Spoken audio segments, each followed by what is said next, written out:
Desperate for help and answers. For more, we're joined by Treasurer Josh Frydenberg from Canberra. A very good morning to you, Treasurer. Good morning.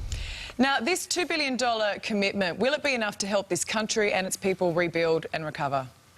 It's an initial and an additional contribution from the federal government of $2 billion over and above existing payments and allowances that is already seeing money make its way into the pockets of those in impacted fire-affected communities. We'll work very closely, as we've already done with the states, to ensure that the small businesses are supported, local councils are supported, that the social and economic infrastructure is rebuilt, that there's environmental protection, particularly for the wildlife that has been so badly damaged and hurt. And there's also going to need to be a significant health response, and particularly mental health support for those who've been impacted. So this is an initial contribution. It will be administered by the new National Bushfire Recovery Agency under the leadership of Andrew Colvin, the former Federal Police Commissioner. Josh, it's a really good start. Who will be prioritised and how will they access the money?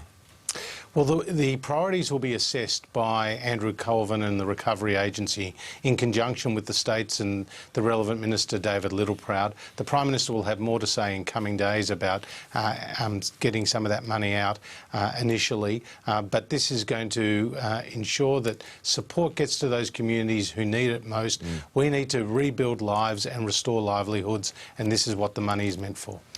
Say I've lost my home, I'm only wearing the clothes on my back, my business is gone. How soon will I be receiving help from the federal government?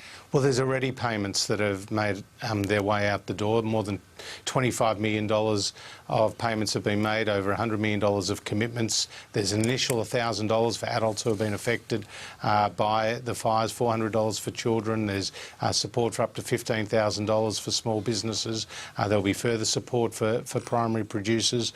There's already a range of payments and allowances that are available and that the Commonwealth does provide. And this is over and above what those existing payments ensure communities get. Look, I know from experience in the past there's been some issues with delivering money on the ground. In Queensland, for example, some cities, I think Townsville for one, had enormous difficulties getting the money out of Treasury, even though it was approved. Have you ironed out those difficulties yet?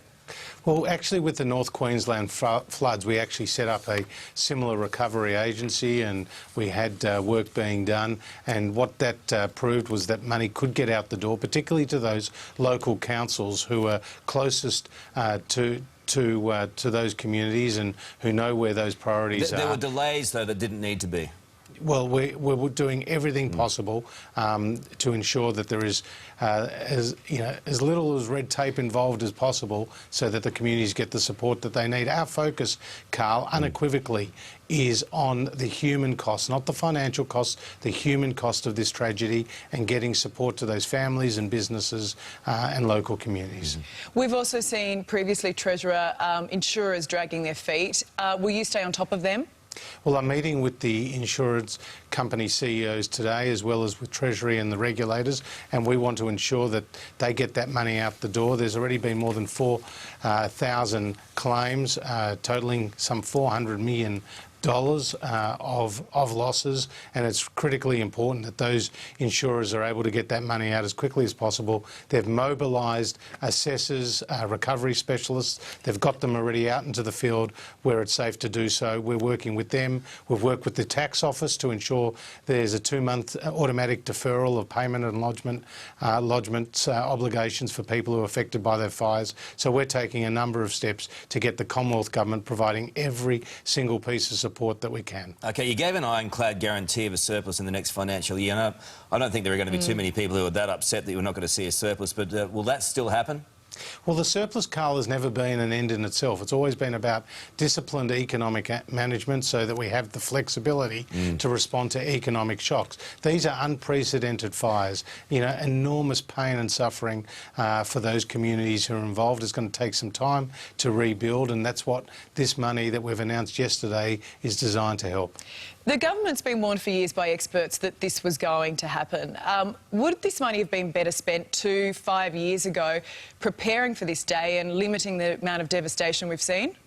Well, we have been providing support with the states for aerial firefighting capacities, for a range of other supports for these communities. And of course, there are shared responsibilities across both the federal and state levels. But so do you think preparation ahead of this event has been adequate? Well, I think there will be lessons to be learnt. There's no doubt about that. And the Prime Minister has already foreshadowed a formal inquiry that will do so working with the states to see that how Australia can prepare for the next challenge, because no doubt there will be more. What we've seen here in response to this crisis is an unprecedented call out of the Australian Defence Force. We have Chinooks and Black Hawk helicopters flying in relief to those communities who are isolated. We have our amphibious vessels providing evacuation from Malakuta Beach and elsewhere.